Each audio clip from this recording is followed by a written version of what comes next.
Hello guys, आज आपके लिए लेकर आई हूँ पार्ट 3 सुनामी लहरें। हम इसके करेंगे क्वेश्चन आंसर। फर्स्ट क्वेश्चन है, सुनामी का क्या अर्थ है? सुनामी का अर्थ क्या है? या तो आप एक शॉर्ट आंसर है तो आप ये लिख सकते हैं कि सुनामी का अर्थ है तट पर पहुँचने वाली लहरें। अगर इसमें थोड़ा सा बड़ा देखना चाहते हैं आप तो ये पेज नंबर 27 पे है। सुनामी एक जापानी शब्द है। सु का अर्थ है तट और नामी का अर्थ है लहर। इस प्रकार सुनामी का अर्थ हुआ तट पर पहुंचने वाली लहरें। अगला क्वेश्चन है, भारत में सुनामी लहरें कब और कहाँ आई थी?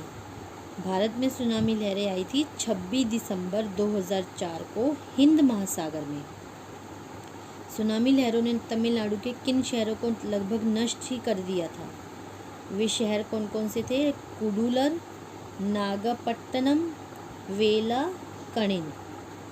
और भारत में आई सुनामी लहरों का केंद्र कहाँ था? ये हम पढ़ेंगे पेज नंबर 29 पे।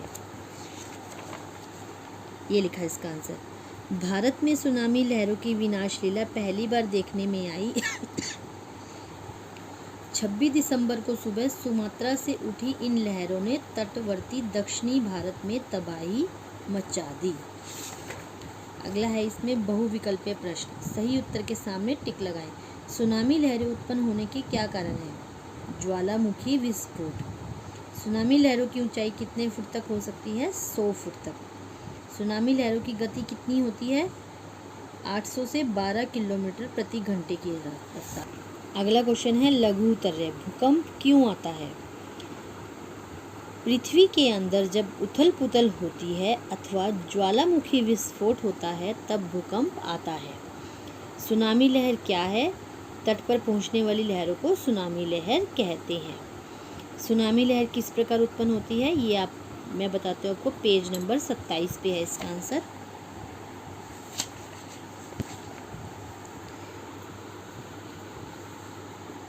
सुनामी लहरें तूफान से भी भयंकर और विनाशकारी होती हैं। इनकी उत्पत्ति उस समय होती है जब समुद्र के नीचे स्थित पृथ्वी की प्लेटों के एक दूसरे से टकराने पर 6.5 से अधिक तीव्रता वाले भूकंप आते हैं। इस भूकंप से समुद्र के जल तल पर एक खाई सी बन जाती है अथवा ऊंची लहर उठती है। यही लहर सुनामी लहर बन जाती है। आगे है, इसका है फोर्थ क्वेश्चन, भारत में आई सुनामी लहरों ने भारत के किन किन स्थानों को प्रभावित किया? तो इसका उत्तर लिखा है पेज नंबर 29 पर। इन सुनामी लहरों ने तमिलनाडु राज्य के 3 शहरों कुडूलूर, नागपट्टनम और वेलाकनी को लगभग नष्ट कर दिया था। 60 से अधिक गांवों को तो नामो निशान ही मिट गया था। यहाँ के 500 गांव बुरी तरह प्रभावित हुए। केरल राज्य के अलप्पा और कोल्लम जिलों में भी भयंकर तबाही हुई। आंध्र प्रदेश के काकीनाडा और नेल्लोर जिले के 300 गांव बर्बाद हो गए। पौंडीचेरी के लगभग 100 किलोमीटर लंबे तट पर इन लहरों ने कहर ढाया। अब हम करेंगे इसके दीर्घ उत्तरीय प्रश्न। पहला है, सुनामी लहरों का जनजीवन और प्रकृति पर क्या प्रभाव पड़ता है? सुनामी लहरें तूफान से भी भयंकर और विनाशकारी होती हैं। जिस क्षेत्र में सुनामी लहरें पहुंचती हैं वहाँ भयंकर विनाश लीला मचा देती हैं। कभी कभी तो इनकी पहुंच में आने वाले शहर गांव पूरी तरह नष्ट हो जाते हैं। वहाँ देखने से लगता ही नहीं कि यहाँ पर कभी विशाल इमारतें व बस्तियाँ थी। अगला इसका सेकंड क्वेश्चन है, जो ये है, सुनामी लहरें कब कब और कहाँ कहाँ उठी थी? एक तालिका बनाकर वर्षवार दर्शाइए। ये क्वेश्चन आप अपने आप खुद कीजिएगा जब आपको याद हो जाएगा क्वेश्चन इसी नाम पे। अगला है, इंडोनेशिया के सुमात्रा से उठी सुनामी लहरों द्वारा किन किन देशों में तबाही मचाएगी और वर्णन कीजिए।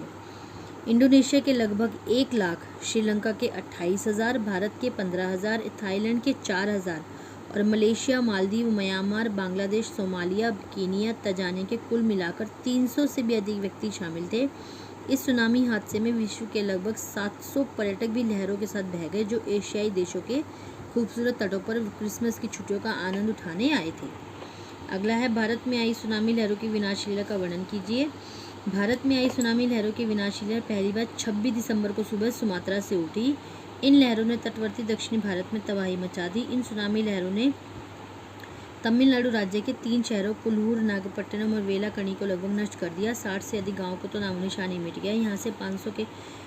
यहाँ के 500 गांव बुरी तरह प्रभावित हुए। केरल राज्य के अलपुर और कोल्लम जिलों में भयंकर तबाही मच गई। आंध्र प्रदेश के काकीनाडा और नेल्लोर जिले के 300 गांव बर्बाद हो गए। पौंडीचेरी के लगभग 100 किलोमीटर लंबे तट पर इन लहरों ने कहर ढाया। अगला क्वेश्चन है, विदेशों में आपदा प्रबंधन पर टिप्पणी कीजिए। रूस, America, Japan, Germany, Australia, Sweden व न्यूजीलैंड जैसे देशों में न केवल आपदा की पूर्व चेतावनी प्रणाली है, बल्कि राहत प्रबंधन की भी प्रणाली काफ़ी चुस्त है। इन देशों में विशेष रूप से आपदा से निपटने के लिए चिकित्सा कर्मी की डॉक्टरों व प्रशिक्षित कुत्तों की फौज होती है, जो मलबे में दबे लोगों को जीवित बाहर निकालने में दक्ष होते हैं। जापान के बारे में तो यह कहा जाता है कि जापानी आपदा प्रबंधन प्रणाली के डर से भूकंप और सुनामी ने हार मान ली है। Thank you guys. अगर आपको मेरी वीडियो अच्छी लगी तो इसे लाइक, शेयर और सब्सक्राइब कर दीजिएगा।